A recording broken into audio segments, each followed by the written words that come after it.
locking up.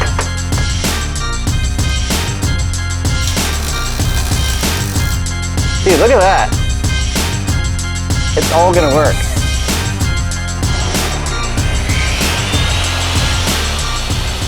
We're building a vintage supercar based on 1960s icons like the GT40 and Lamborghini Miura. I saved the 5-liter engine from my dad's 1985 Mustang GT, and we're gonna put it in the Boxster chassis that I bought for $500. We're gonna swirl this all together and come up with a car you won't believe. Last week, we got both rear subframes fully welded and bolted up in the vehicle. We also capped the ends of them, and then we even went a step further to get the transmission and engine located roughly in the engine bay. You'll notice that the two rear subframes are independent from each other. That means they can flex, and we do not want that. To fix that, we need to build braces that go across. However, the transmission needs to be fully located so we can build around it. So before we do anything else, we need to make some transmission mounts. So we've got our original mount bolted up on this side, and it fits, but you can see the transmission's turned this way a little bit. And this one does not quite fit. It would fit if you pushed it up, but we don't want the transmission to actually go that high. So I think what we're gonna do is we're gonna cut the actual tip of the mount off so we can get it into place. On both sides. On both sides. Then we can float it exactly where it needed to be, and then we'll make tabs, and then we'll kind of weld this back on where it should be to later be reinforced. But for now, it's just to locate it. Yeah, like that. Right about there should work. Which leg to cut off? Yeah, how's that work? Listen, we didn't film the last video, that mistake I made, so it never happened. Oh, I forgot the door's latched. I meant to say, but I forgot the sawzall up here. I'm good. Okay. My eye's twitching a lot. So we have the original mount bolted on here. It's in place. It looks like it's going to line up in a good spot for us to do some fabrication, but you can see the transmission is twisted a little high on this side. Yeah, but it makes it so that this mount can't actually fully bolt down. It doesn't work. So our solution here is A, we need to actually level the transmission, but B, we're going to go ahead and we're going to cut off the ends here, because we're also going to probably remake it a little bit in the end and adjust and weld it, tack it so it can be bolted up for now, and then we'll reinforce it later. You can't rush temporary.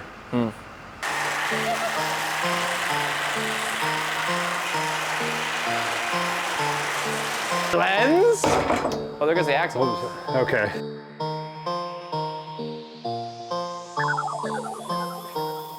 There she is.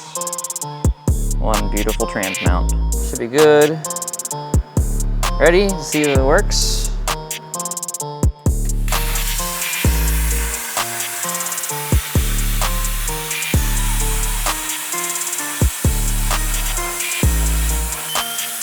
I like the noises it makes. The screams. I remember them this time.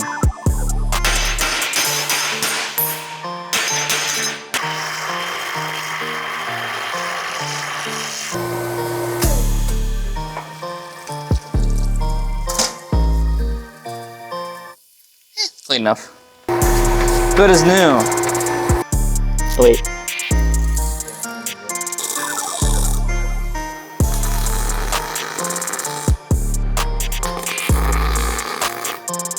So we came up with an ingenious idea for mounting the transmission. I modeled and cut out these plates with gussets to then use what is the actual factory air-cooled 911 transmission mounts. They'll pop through here, get bolted on, and then we'll just weld them on here about like so, and then relocate the piece here to line up, and we're done. Easy peasy, right? That should be plenty solid, and plus since they're the factory air-cooled 911 transmission mounts, they're rated for this, so locking up. Dag these. Boom. I mean, that was pretty crispy. That wasn't too bad. Nope. I would laugh so hard that wouldn't go through the other end. I'm a hammer holder. Hammer holder, hammer flipper. You have your holder? Yeah.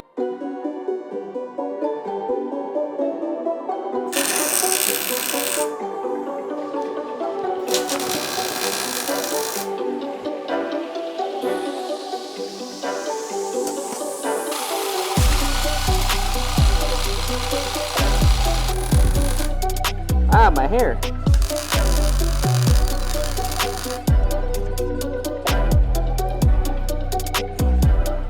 Trans mounts have been tacked and stitched up. I stitched them a little bit more than tacking them just to be safe because there's a lot of weight there to just tack up and it's over our heads. Yeah, exactly, like many of your jokes. So now I'm gonna do the test here. If this falls in my head, it'd be pretty funny. Yeah. There we go. Right, now we're getting started on building this engine mount. I started to cut this, get it ready to build our engine mounts. Look, the mail came, and that's probably how it was also delivered. Thrown on the floor. All right, we got our hot rod engine mounts for fabrication. Polyurethane. Yeah. These are hard. So we're gonna attach those to the engine, and then they've got some like universal pieces for welding. And I started making this piece here. I'll finish that, and we'll put in our piece that we're gonna attach those to, and then our engine will not have to hang from a chain. But way more complicated than that because it's gonna take way longer. Right, yeah. You'll see that when we do it.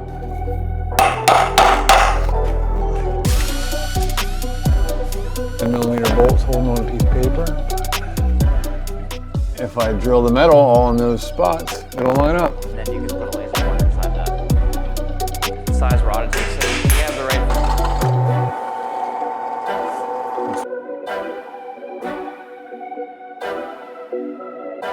All right, so I printed this tool off of Thingiverse. The link will be in the description down below. It is a 1.5" tubing profile gauge. The way this works is you put pieces of filler rod in it like this, the whole way around, and then it'll slide onto the tubing that you need to cope, and you can use it to mock up before cutting. So let's put it together now, I'll show you guys. All right, so I got this thing assembled. I had a mild issue with some of these rods sliding a little too easily, which are kind of want to be a little snug. So I tried heating it up to smush it a little tighter, just because I didn't want to have to reprint it, and yeah, it's ugly now, and it didn't fix the problem. But hey, same though. So let's put it to use. Let's cut down to 31. No, I didn't have to do like 30.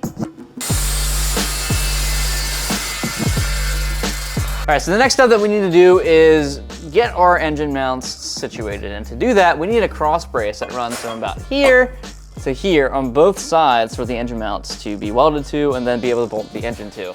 So I 3D printed this tool, which is a profile gauge for tubing. What I'm gonna do is I'm gonna line it up on this mock-up tube I've just cut out. It's extra short on purpose. And line up this line with that line so I can keep it indexed correctly. And I'm going to take my tube, hold it to where it's gonna end up at, line it up to where it's going, and then kind of just give it a little finagling. Like so. It's gonna end up about there. Now I can slide it back on the tube, pull it down. Got a couple variations here because the needles aren't all sliding super great because it's a 3D printed tool. But now if I line that up with the index line, I have the coping I need to cut to make this tube fit into this complexly shaped part. Yeah. Fine looking tube. That's just how it be. That is some plenty thick tube there. Should be more than enough for all them horse purrs and torques. Scientific. So now, I'm centered on here. What I'm gonna do is I'm gonna trace these little fingers, and that's gonna be my cut. So it fits, hopefully.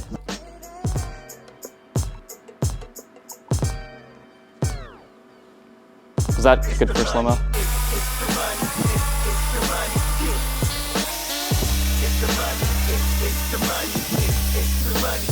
It's not the prettiest in the world, but same. It's not too shabby. It's a little long on the top. Just gotta clean that up and do the same to this side. And we'll have our support beam ready.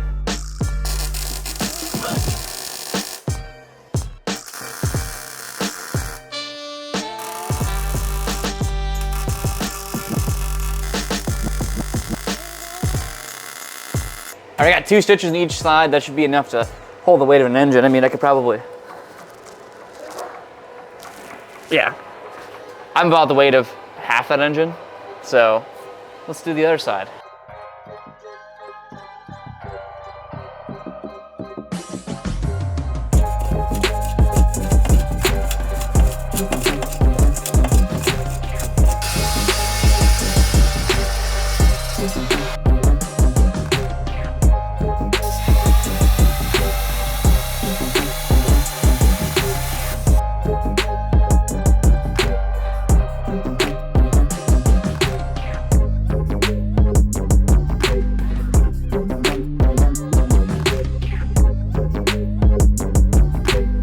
Complicated.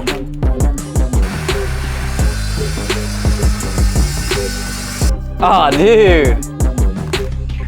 Look at that fitment. That was way better this time. Look how tight that is. It's like perfect.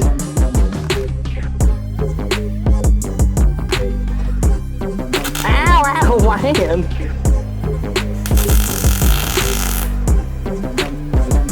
Sure, maybe I should be wearing real gloves.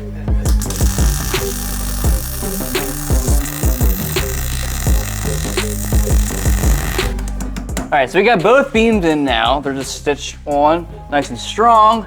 So what we need to do next, well, first off, actually, before we can go anywhere, I do want to cover, yes, these are welded from the subframe to this front mount.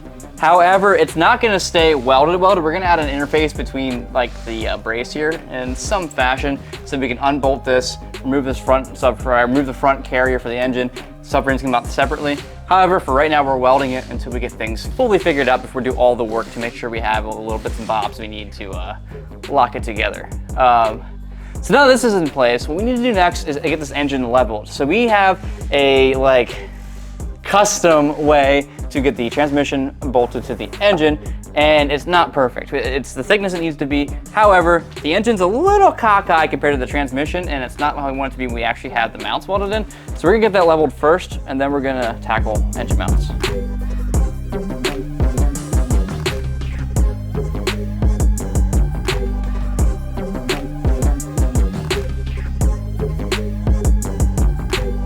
Got some progress here.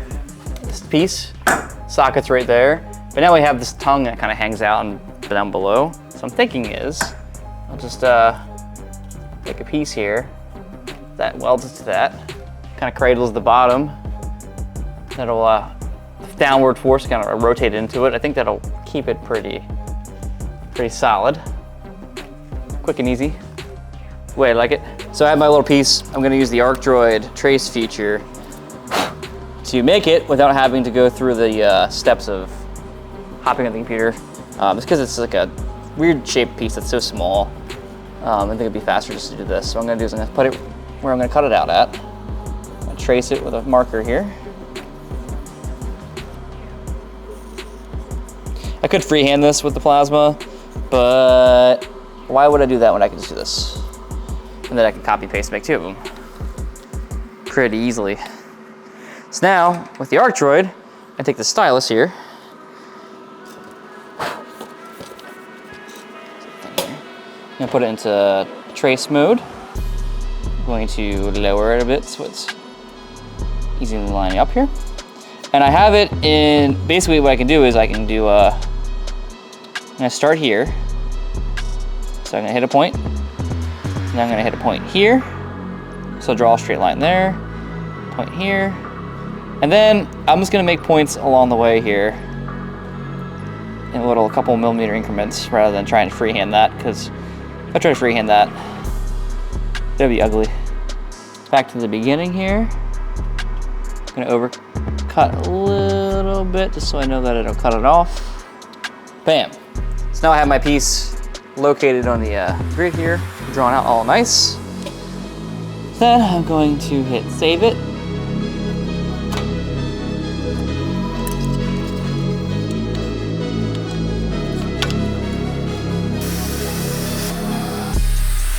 Look at that. Oh, okay, I lost the void. Now, we have an exact copy of our cardboard piece. And best part is, I can just cut it again without tracing it. Hippity hoppity. You have two, ready to go. The other side. Hopefully the other side will be identical. Lop that off right there. I can weld this on. And bibbity bobbity boo, we got a mount.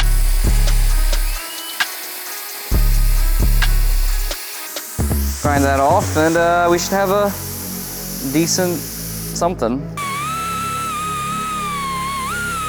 Let's give it the old welder treatment and I think we'll be pretty good. The old razzle dazzle.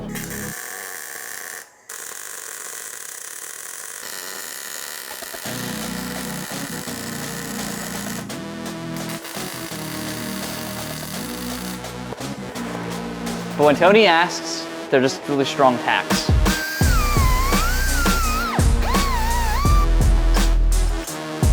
Here's the real moment of truth. I need to see if my pattern for that side flipped over fits this one perfectly. If it does, then my eyeballing of these tubes being equal side to side is godly.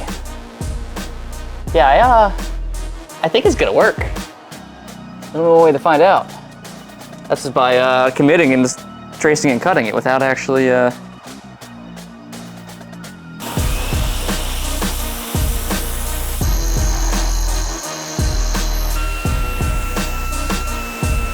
Dude, look at that.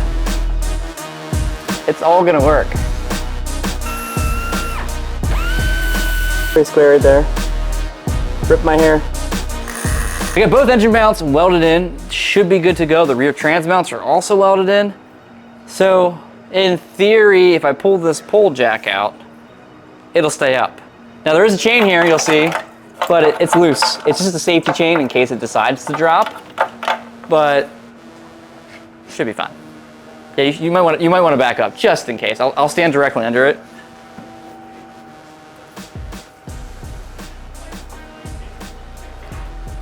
There it is. Pull jack away.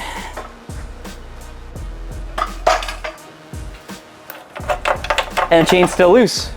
The engine is in the air and it's not dropping my head, so that's good. I want to talk a little bit about too why we chose to have these tubes go in this orientation. It's mainly because we wanted to seat it right back here where it's really strong at the base of this rear subframe and triangulate it up to here for more rigidity with all this and everything going on. It's going to keep the actual rear chassis from flexing as much because it's tying it down in. We cut out a lot of chassis. Now we left the high strength stuff, but extra rigidity is good because this is also going to kind of go into how the roll cage or rear roll bar we're doing kind of mounts to the rear chassis. So that's going to kind of all play together in the future. The other thing that you'll notice too is the way we welded this in, we cannot get the engine out. It's currently entombed inside this chassis. So what I'm going to end up doing at some point is making some flanges to cut into here, replace this spot, then you can unbolt it. This whole front part of the subframe can drop, the rear subframe can stay, we can get the engine out to the bottom. That's the main goal I think we're gonna go for, but we're gonna leave that welded for now until we figure that out entirely. But we don't want it to hold us up. But yeah, things are tacked up for the most part. Some things are welded more solid than others just to make sure this thing does not just drop out. But we're getting pretty close to being ready to put this thing on the ground. What we gotta do next is get the suspension on this side pushed back, which means we have to do a little bit more fabrication, get that rear control arm on, the adjustable one, and the wheelbase will be pretty much done being moved, and the engine transmission's in. This is a huge deal. It really is. We're getting so close to doing the body on this car. If you've been enjoying this series and have any questions or comments or consider, drop in the comments down below. Let us know. Maybe if you have some questions, we'll try to squeeze some answers in the next video. Anyway, as always, guys, we'll catch you next week.